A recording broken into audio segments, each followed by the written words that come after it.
there, and welcome to SOS-Stevi On Scandal. We're talking about this week, episode 10 of season 3, A Door Marked Exit. That's me being speechless. Speechless, I tell you. So much was going on. So I'm just going to put it out there now. You can see all my notes. I got all these notes. We're not going to do this in one little SOS. It's going to take a few. So this week, I'm going to talk about Sally Langston and her killing Daniel Douglas. That's what we're going to talk about now. But I'm just going to let you know that during this little break that we have, I'm going to add a 10-week break. I'm going to be coming back, and we're going to just break this episode down. Because that's what needs to happen. We need it broken down. All of y'all was on the Facebook and the Twitter and I belong to a little private Facebook page. You can't just like it. You have to be accepted to join all the gladiators. Everybody was talking about this episode. So we need to break it down because a lot of y'all were confused. Plus, I got some questions. I got some questions for ABC. I got some questions for Shonda Rhimes. And I got some questions for some of the characters on the show. So we will be back, okay? So we're going to start out talking about Sally Langston. The thing opens up and Sally is on the phone with Cyrus talking about, I committed a sin. Next screen, we see Cyrus going over. He opens the door. Sally got blood spatter all over, and he see dead Daniel Douglas on the floor. Sally done stabbed him in the back. But before that happened, oh shoot, see you guys, I told you it was too much to think about. I got to go back to the whole conversation between Sally and Daniel Douglas before she stabbed him. Because they had this whole conversation like, I was going to run for president. He was like, you still can do that. Nobody knows. Nobody's going to tell. And he said, James said he's not going to tell. And then she said, Cyrus Bean knows. And he was like, oh, well, he ain't going to do nothing. James is his husband. She said, exactly. James was forbidden fruit. You have unleashed a snake in our garden. That's just what she said. Do you guys love Sally? I mean, when Sally gets to going, I mean, it's high drama all the time. Love her. Kate, that was awesome, awesome work. Speaking of which, everybody was acting in that episode. Everybody. I mean, the folk in the hallway was walking by. They was acting when they were walking by. This was a jam-packed episode. So, anyway, Daniel Douglas said, I don't see what the big deal is. You knew what I was when you met me. And she was like, no, I didn't know. And he was like, yes, you did. You saw me with that boy on campus. But you didn't care because you didn't have nobody and you needed somebody because you was lonely and whatever. I mean, he kind of made Sally sound a little bit pitiful, which could have been the first nail in the coffin. But let me tell you what the finisher was. When he looked at her and said, I'm done. I'm done. Maybe I'll just get me a nice boy and settle down. But here it comes. Wait for it. Or maybe I'll go on 60 Minutes and tell the Sally Langston story. That's when she picked up the letter opener. Yes, honey, Sally was not feeling having her business exposed. And did you hear her talk about her little daughter who cannot keep her knees together? Sally, you got issues, girl. You have issues. So anyway, Cyrus comes over.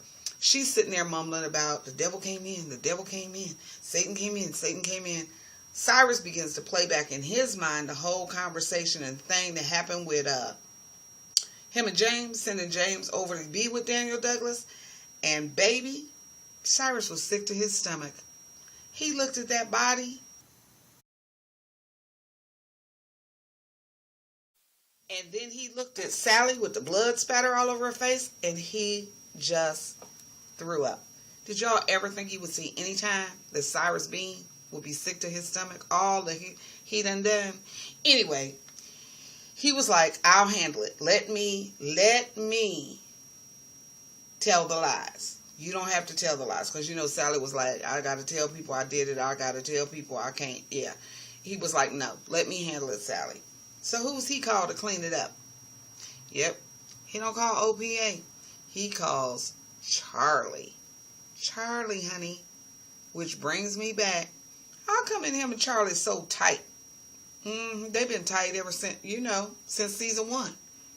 So I think Cyrus, again, I say, used to be B613. Probably still is, but his assignment was live. Think about it. It'll come to you. Okay, so, okay, no, I don't have my Olivia Pope wine glass this week, and I probably won't have it for a minute. And it's okay because I'm just drinking, wine like the common people out of a plastic cup. Don't judge me. I know you've done it too. It's still good. It's still good wine. So anyway, Cyrus gets back to the White House and Melly comes in and she's positively giddy, honey. Oh, yeah, Melly is so ding-dang happy. She don't know what to do. She says, did you hear? Daniel Douglas is dead. That takes care of our little Sally problem. So, of course, Cyrus says, sit down, Melly. We are the devil. We are the devil. Sally kept saying the devil came in. We are the devil.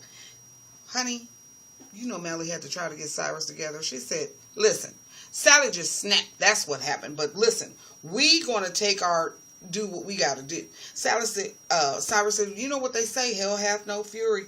She said, Cyrus, focus. Pull it together. Melly, honey, she don't play with it. She's trying to get it together. No, she would tell Fitz. She said, I'll tell Fitz and we'll get it together. She said, who did you call to clean this up? I hope you didn't call Olivia Pope. He goes, no, she would tell Fitz. I'm still at the top of my game. So Melly called Fitz, told him about Daniel Douglas. Fitz sent his condolence. You could see Melly had a little sour face because she probably thought Fitz was with Olivia, except he wasn't. But we'll get to that later.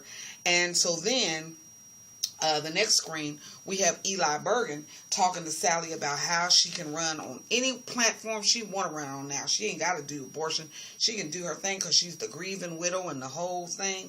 Melly pops in, come to visit, pay her respects. And so she gets rid of Leo Bergen. And then she says to Sally, now's probably not a good time. We're taking care of everything. And now's probably not a good time.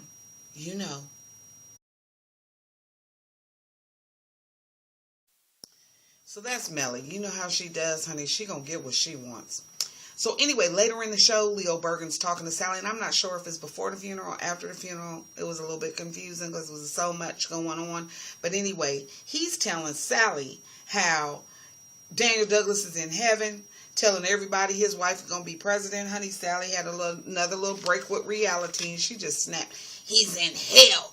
He's in hell, the sodomite that he is. He's a godless sinner. You know how she goes on. Anyway, he looked at her. He was like, you killed him. And she was like, He goes, and the first person you called was the White House. I'm your first phone call. I'm your first phone call. Leo ain't giving up the ghost. He still thinks Sally gonna be president. Okay, kids, that's all I got for this episode. But don't forget, we got to talk about Quinn Perkins and Charlie. We got to talk about James and Cyrus. We got to talk about Fitz and Eli. We got to talk about Jake from State Farm. We got to talk about, not Jake from State Farm, Jake. We got to talk about David Rosen. We got to talk about, Mama Pope. There's still lots to say. And I know you want to hear it. So join me for the next episode of SOS-Stevi On Scandal.